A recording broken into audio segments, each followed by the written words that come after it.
जय जगद्गुरु जय तुकाराम. 21 मार्च गाथा पुनरुत्थान दिन आहे. जगद्गुरु संत तुकाराम महाराज यांची बुडालेली गाथा चैत्र शुद्ध तृतीयेला तरली असं संत बहिणी म्हणतात. हा आपल्या सर्वांच्या दृष्टीने अतिशय आनंदाचा दिवस आहे. गाथा परिवार हा दिवस आनंदोत्सव म्हणून साजरा करते. इहलौकी आणि पारलौकी मानवी जीवनासाठी अत्यंत उपयुक्त आणि मार्गदर्शन करणारे जगद्गुरु संत तुकाराम महाराजांचे अभंग म्हणजेच जीवनाला योग्य दिशा देणारी, जीवन सुखकर समृद्ध बनवणारी गुरुकिल्लीच होय. या निमित्ताने आम्ही विद्यार्थी तुकाराम महाराज यांच्या कृतिशील व्यक्तिमत्वास अभिवादन करतो. जगद्गुरु संत तुकाराम महाराज यांच्या गाथ्यातील काही निवडक अभंग मी व माझे मित्रमैत्रिणी आम्ही प्रस्तुत करत आहोत. नमस्कार, मी वेदांतिका गणेश शिरली, इयत्ता 9वी ज्ञानदीप इंग्लिश मीडियम स्कूलची विद्यार्थिनी आपल्यासमोर विष्णुमय जग वैष्णवांचा धर्म हा अभंग प्रस्तुत करणार आहे. अभंगाचा अर्थ असा आहे की जग विष्णुमय आहे, त्यात भेद करणे अमंगळ आहे. असं मानव हाच वैष्णवांचा धर्म आहे. हे भागवत भक्तांनो, तुम्ही नीट ऐका. जे हिताचं असेल, सत्य असेल तेच करा. कोणाही जीवाचा मत्सर न करणे हे सर्वेश्वराच्या पूजेचं मर्म आहे. तुकाराम महाराज म्हणतात, जसे एका देहाचे एकाच वेळी सुख आणि दुःख भोगत असतात तसेच तुम्ही राहा. मी आता तुम्हाला अभंग म्हणून दाखवते. विष्णुमय जग वैष्णवांचा धर्म, विष्णुमय जग वैष्णवांचा धर्म, भेदाभेद भ्रम मंगळ, भेदाभेद भ्रम अमंगळ. ऐकाजी तुम्ही भक्ती भागवत, कराल ते हित सत्य करा, कराल ते हित सत्य करा. कोणाही जीवाचा न घडो मत्सर, वर्मे सर्वेश्वर पूजनाचे, वर्मे सर्वेश्वर पूजनाचे. तुका म्हणे का देहाचे अवयव, सुख दुःख जीव भोग पावे, सुख दुःख जीव भोग पावे. विष्णुमय जग वैष्णवांचा धर्म, विष्णुमय जग वैष्णवांचा धर्म, भेदाभेद भ्रम मंगळ. आई बाप हीच काशी, म्हणजे आई बाप हीच खरी तीर्थस्थानं आहेत. ज्याच्या घरी आई बाप आहेत त्याने तीर्थाला जाऊ नये. पुंडलिकाने काय केले असा प्रश्न तुकाराम महाराज विचारतात. आई बापाची सेवा करणाऱ्या पुंडलिकाला भेटण्यासाठी प्रत्यक्ष परमेश्वर आला, तर त्याने त्या परमेश्वरालाच एका जागी उभं करून वाट पाहायला लावली. तसंच तुम्ही सावध व्हा, म्हणजे शहाणे व्हा. नारायण म्हणजे देव हृदयात धारण करा. तुकाराम महाराज म्हणतात, आई बाप हीच खरी तीर्थस्थानं आहेत. आपण यासमोर मी अथर्व सचिन पवार या अर्थाचा अभंग सादर करणार आहे. माय बाप केवळ काशी, माय बाप केवळ काशी, माय बाप केवळ काशी.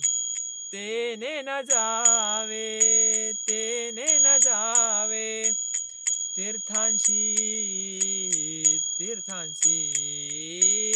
माय बाप केवळ काशी, माय बाप केवळ काशी. पुंडलिके काय केले, पुंडलिके काय केले. परब्रह्म उभे केले, परब्रह्म उभे केले. माय बाप केवळ काशी, माय बाप केवळ काशी, माय बाप केवळ काशी. तैसा होई सावधान, तैसा होई सावधान.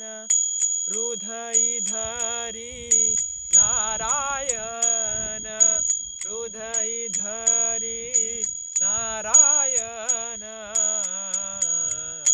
माय बाप केवळ काशी, माय बाप केवळ काशी, माय बाप केवळ काशी. तुका म्हणे माय बापे, तुका म्हणे माय बापे. अवघी देवा चीच रूप,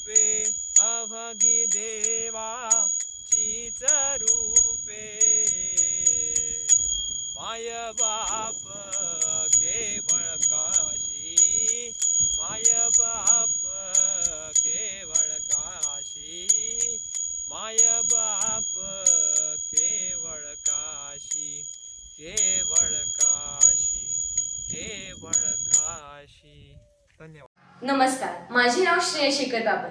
मी ज्ञानदीप इंग्लिश मीडियम स्कूल व ज्युनियर कॉलेज बाई येथे शिकत आहे. मी आज तुम्हाला आम्हा घरी धड शब्दांचीच रत्ने या अभंगाचा थोडक्यात अर्थ सांगणार आहे. या अभंगात तुकाराम महाराज शब्दांचं सामर्थ्य, शब्दांचा आवाका आणि शब्दांची व्याप्ती वर्णन करतात. आमच्या घरी शब्दरूपी रत्ने हीच धड संपत्ती आहे. आम्ही प्रयत्नाने शब्दांची शस्त्रे करू. शब्द हेच आमच्या जीवाचे जीवन म्हणजे आमचा प्राण आहे. शब्द हाच देव आहे, त्याची पूजा आम्ही शब्दानेच करू, असं संत तुकाराम महाराज सांगतात. आता मी तुम्हाला आम्हा घरी धड शब्दांचीच रत्ने हा अभंग सादर करणार आहे. आम्हा घरी धड शब्दांचीच रत्ने, शब्दांचीच शस्त्रे यत्ने करू. शब्दची आमुच्या जीवाचे जीवना, शब्दे वाटू धनजन लोका. तुका म्हणे पहा शब्दची हा देव, शब्देची गौरव पूजा करू. तुका म्हणे पहा शब्दची हा देव, शब्देची गौरव पूजा करू.